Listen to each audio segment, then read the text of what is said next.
एक दिन मुझे बहुत गुस्सा आया और मैं घर से गुस्से में बड़बड़ाते हुए निकल आया था और बस स्टैंड की तरफ आगे बढ़ने लगा। मैं मन ही मन बड़बड़ा रहा था, पता नहीं कितने पैसे छुपा के रखे हैं, लेकिन मेरे लिए एक बाइक नहीं ले सकते। अब मैं यहाँ से चला जाऊँगा और तब तक वापस नहीं आऊँगा जब तक मैं खुद के पैसों से बाइक नहीं खरीद लेता। इतना सोच ही रहा था, तभी मेरे पैर में मुझे कुछ चुभने का एहसास हुआ। नीचे देखा तो समझ आया कि जल्दबाजी में पापा के जूते पहन आया हूँ। उन जूतों में कील उभरी हुई थी, जो मेरे पैर में बार बार घाव किए जा रही थी। लेकिन उस समय गुस्सा अधिक था, तो मैं बड़बड़ाते हुए आगे बढ़ गया। अचानक मुझे याद आया कि मैं पापा का पर्स भी साथ ले आया हूँ। मेरे खुराफाती दिमाग में एक ख्याल आया, क्यों ना आज पापा का पर्स चेक किया जाए, जिसे आज तक उन्होंने किसी को हाथ तक नहीं लगाने दिया था।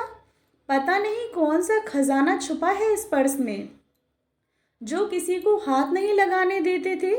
जब मैंने पापा का वह पुराना पर्स खोल कर देखा तो उसमें पैसे तो नहीं मिले, लेकिन पैसों की जगह पर एक छोटी सी डायरी रखी हुई थी। तब मैंने सोचा, ओह, तो यह खजाना छुपा रखा है। मैं समझ रहा था कि यहाँ पापा ने लिखा होगा कि किस से कितने पैसे लेने हैं और किसको कितने पैसे दिए हैं। लेकिन मैं गलत था।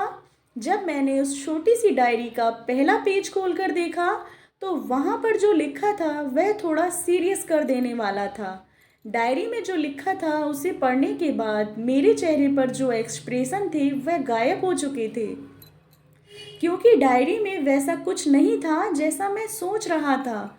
वहाँ पर उन पैसों का हिसाब लिखा हुआ था, जो अलग अलग कामों के लिए अलग अलग लोगों से उधार लिए गए थे।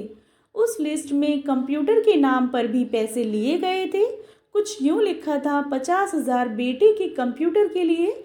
यह वही कंप्यूटर था जिसे मैं आज तक यूज़ कर रहा हूँ। लेकिन मुझे यह पता नहीं था उस कंप्यूटर को खरीदने के लिए पैसे कहाँ से आए थे। लेकिन आज पता चल रहा था।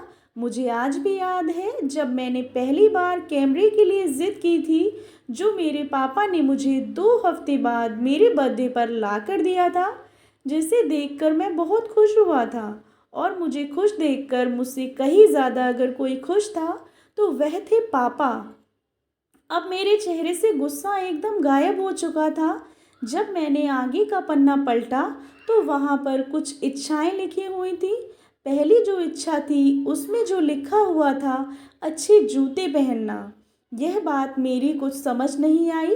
तभी मेरा पाँव अचानक सड़क पर भरे हुए पानी पर जा पड़ा और तभी मेरे पाँव में कुछ गीलापन होने का एहसास हुआ। जब मैंने जूता उतार कर देखा तो उसका तला टूटा हुआ था। यह देखकर मुझे डायरी में लिखी बात याद आ गई। तभी मुझे माँ पापा की कही बातें भी याद आ रही थी, कि कैसे माँ जब कहा करती थी पापा से, अब तो जूते पुराने हो गए हैं, नए ले लीजिए, तो पापा अक्सर यह कहकर टाल दिया करते थे, जूते अभी और चलेंगे, अभी कुछ दिन पहले तो लिए थे। मुझे आज समझ आ रहा था कि कितने दिन और चलेंगे। साथ ही साथ यह भी समझ आ रहा था कि पापा पर्स को क्यों छुपा कर रखते थे। तभी उस डायरी को पढ़ते हुए बस स्टैंड पर पड़ी बेंच पर आकर बैठ गया। अब उस डायरी का आखिरी पन्ना बचा हुआ था। उस पन्ने को जब मैंने पलट कर देखा तो वहाँ पर कल की तारीख लिखी हुई थी। तारीख के नीचे लिखा हुआ था, 50,000 रुपये बाइक के लिए। बस इतना पढ़ा और दिमाग सन्न रह गया। अब मेरे मन में कोई शिकवा गिला नहीं बचा था, बस मेरी आंखों से आंसू बहे जा रहे थे। मुझे अचानक नहीं पता तब मैं क्यों रोए जा रहा था। अब मैं जल्दी से घर की तरफ भागा, लेकिन जूतों की वह कील पाँव में अब तक घाव बनाने में कामयाब हो चुकी थी। मैंने जूतों को रास्ते में ही निकाल कर फेंक दिया और भागते लड़खड़ाते हुए घर जा पहुंचा। लेकिन पापा घर पर नहीं थे।